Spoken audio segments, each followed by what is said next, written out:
Now that I have writes working to my CF card through this IDE interface adapter, I'm going to go ahead and order up an updated version of this PCB. The version that I have currently that I'm using from the time I ordered it to the time I actually have it running the way it is today, I've changed quite a bit of the logic and I have a lot of bodge wires on it.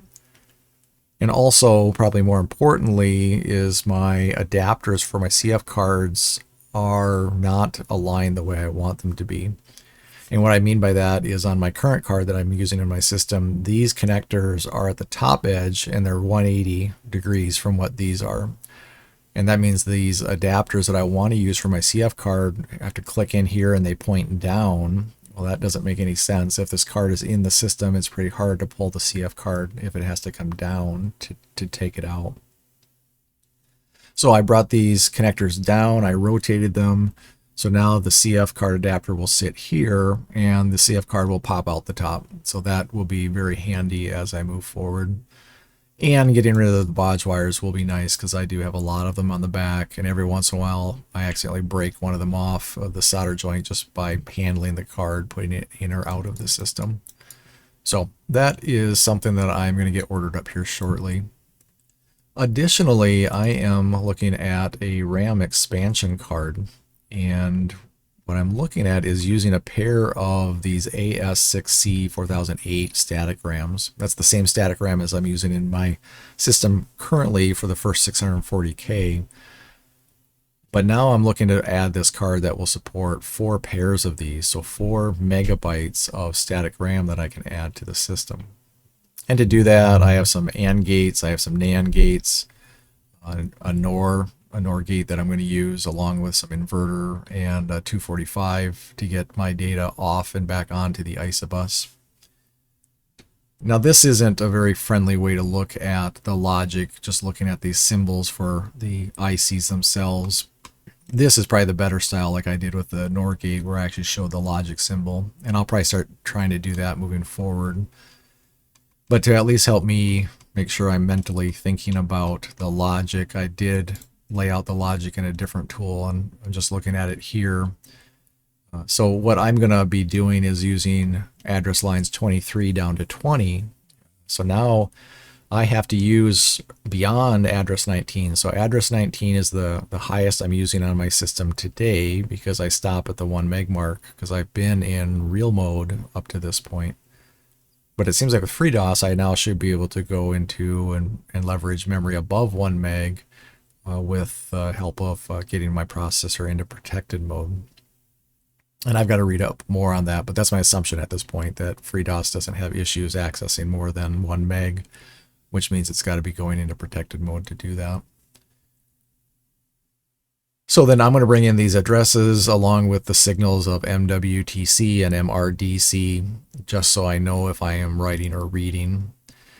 And these Bs just indicate that they're active lows. Basically for these signals, A23 through 20, along with these write and read signals, I'm producing both the signal itself and an inverted version of it. And then I'm using this type of logic here to the right to say, for those RAM chips, when I go look at them, I'm going to have signals for write enable, and then also the chip enable, so kind of an output enable and a write enable, or a read and write. And then I'll use this BHE and I'll use A0. So between those 4 signals, write enable, output enable, BHE, and A0, I can control all of these chips, but I need to make sure I turn them on, whether read or write, only when appropriate. So to do that, I'm going to come in here, for example, for the first pair, the first 1 megabyte on this card, and say that address 23 has to be a 0, address 22 is 0, address 21 is 0, and address 20 needs to be a 1. If that is true, then I should be doing something with the first meg on this card. And then these signals will tell me if I'm going to be doing a read or a write, and I'll enable either the write or the output accordingly. So then if I look at this next meg of memory, for example, if this was for megabyte 1, I then come over here and look at megabyte 2, and there I just simply moved up this. If you think of this as a 4-bit I now took it from 0001 to 0010, and then I repeat the process and have 0011 and 0100. And I could keep going and work all my way up to the 16 meg address space on my 286 if I wanted. But this would be 4 meg worth of address space that, if I'm thinking about this correctly, this should decode and say, yep, you're in the second meg here, because the first meg would be 0000 used by my 286 system today. So this is the second meg, third meg, fourth meg, fifth meg of my address space. Now I will have to go into the PSOC on my 286 and add in this logic to check lines 23 down to 20 and make sure they're all 0 for my current ROM and RAM or anything else that is doing memory mapped I/O in the space below 1 meg. Because now there's a potential by adding this card I could have introduced issues if I'm not also checking these addresses for the sub 1 megabyte address space. But that's the logic I've laid out. I need to think through that and just make sure I've got that right. But I think, at least my first pass, this is what I'm looking at, and I think this is appropriate. But maybe I'll catch something, or if you see something that doesn't seem right there, do let me know, please. So that'll give me all these signals for the first meg, the write, and the output. And that is what I'll take into the write enable and the output enable here as I look at that. And the names down here are slightly different because this tool doesn't let me start things with a number, and this tool does let me start things with a number, so I have slightly different names. But then I've also come over here and put in these 245s, and that's going to connect my internal data bus. Essentially, I'm going to have an internal data bus on this card that all of these 8 RAM chips are connected to that same data bus. So all the left ones are connected to the high byte, all the right ones are connected to the low byte. But those chips are all connected, but they're disconnected from my ISA bus itself. And they have to go through this 245 pair of 245s. Now to control that, I will use this IO read active low signal that changes the direction, whether I'm going to pull in or send out signals. And I only want to actually output when I'm in the address space for one of these megabytes that I'm using here. So in my logic, I have a signal that says, okay, actually if I go back down here, you know, if all of this is true, then there's actually a signal that says you're in the right address space, and that signal I can then use.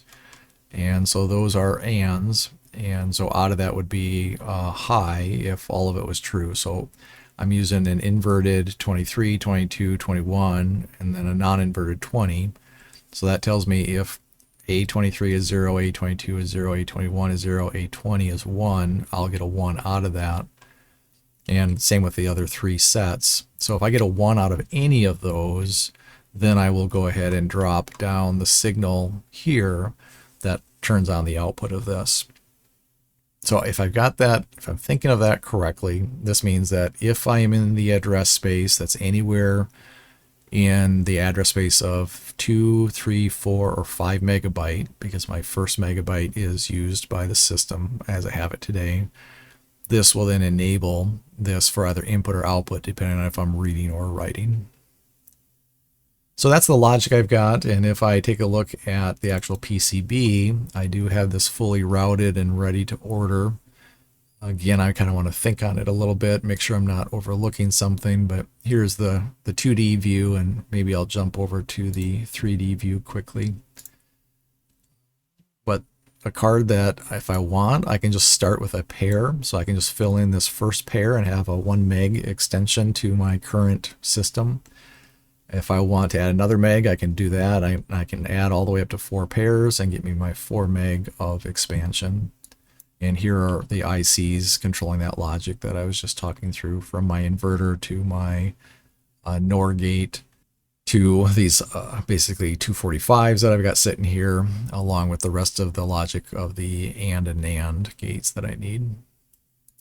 And then, of course, I've done a copper fill. I've thrown on some extra capacitors up here if I need it. I really don't think I do. And then I typically put in a pair of capacitors on each IC. A 103 and a 104 is what I typically do. But that is the card that I think I'm going to order up, and the card itself won't cost much at all.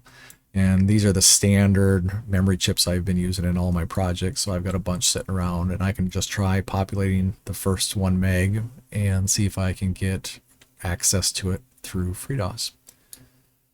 So that's it for now. If you have thoughts on this, I'm sure I'm missing things. I've not ever added above a 1 meg address space on my 286, so this is new to me, and hopefully the logic that I was just talking through seems reasonable.